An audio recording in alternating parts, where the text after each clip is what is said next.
విఘ్నేశ్వరుడి విషయంలో అత్యంత తేలికైనటువంటి పూజ.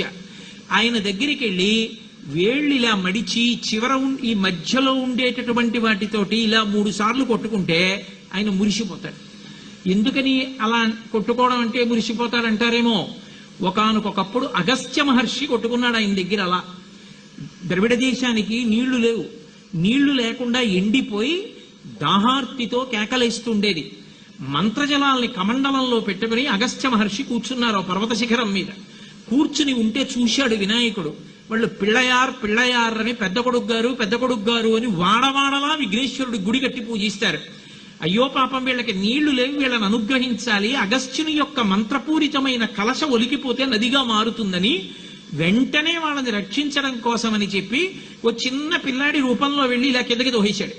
కిందకి తోసేయగానే కమండలంలో ఉన్న నీళ్లు కావేరీ నది అయి ప్రవహించేవి. అగస్త్యుడి యొక్క కమండలంలో ఉన్న నీళ్లు కావేరీ నది ప్రవహించాయి. ప్రవహిస్తే ఎవడరా పిల్లాడు నా కమండలంలో ఉన్న నీళ్లు పడగొట్టేశాడని చెప్పి అగస్త్యుల వారు కొంచెం పొట్టిగా ఉంటారు. ఈ చిన్న పిల్లాడి వెంట పరిగెత్తారు.